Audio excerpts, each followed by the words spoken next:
Mutiara Hati ini, saya sedang di dalam fase pelayanan Tuhan Yesus. Ada 4 fase yang saya catat. Pertama adalah fase ada di dalam rumah Tuhan dan melayani di dalam sebuah komunitas.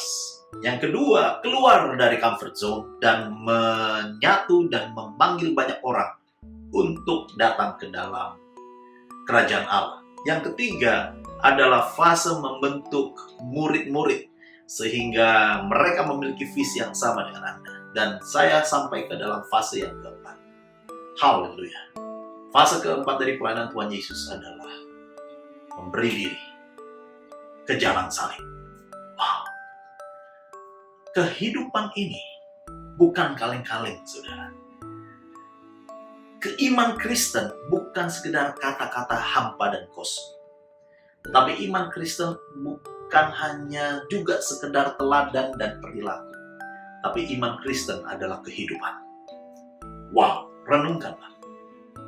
Yesus tidak bisa memiliki gerejanya di dunia ini hanya dengan mengajar. Yesus tidak bisa mendirikan gerejanya di dunia ini hanya dengan menyembuhkan orang sakit. Yesus tidak bisa mendirikan gerejanya dan melakukan kehendak Bapa hanya dengan sekedar berbuat baik. Tapi dia harus menanggung salib dan menyerahkan dirinya. Lukas 23:23. Tetapi dengan berteriak mereka mendesak dan menuntut supaya ia disalibkan. Dan akhirnya mereka menang dengan teriakan mereka. Ini semua orang-orang Yahudi dan ahli Farisi. 24. Lalu Pilatus memutuskan supaya tuntutan mereka dikabulkan. Ketika mereka berteriak semua dan mendesak, saya bisa membayangkan mereka itu adalah salah satunya pasti orang yang diberi makan oleh Yesus waktu memberi makan 5 roti dan 2 ikan. Salah satunya dari mereka kemungkinan adalah yang anaknya atau saudaranya atau kerabatnya yang disembuhkan oleh Yesus. Tetapi kemudian mereka menuntut lebih dari Tuhan Yesus dan bahkan meminta Yesus disalibkan. Tapi di situ Yesus tahu kalau ia tidak jatuh seperti benih yang mati, maka tidak ada pohon, tidak ada benih yang timbul, tidak ada buah yang dihasilkan. Dan di situ Yesus seperti domba keluh ke pembantaian dan dia menyerahkan dirinya. Bapak Ibu sekalian yang dikasihi Tuhan, Yesus memberikan teladan kepada kita. Bagaimana kita bisa memaknainya?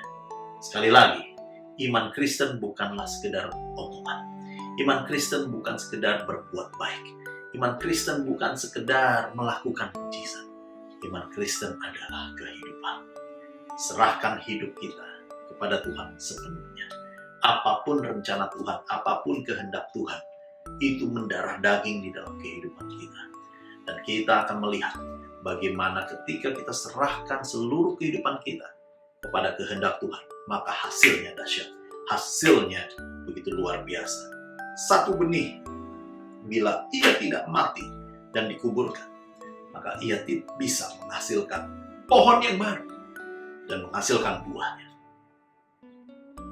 Saya berdoa, kita betul-betul merenungkan fase pelayanan Yesus yang keempat ini. Mengosongkan diri bagi kerajaan Allah. Dan lihatlah yang paling luar biasa.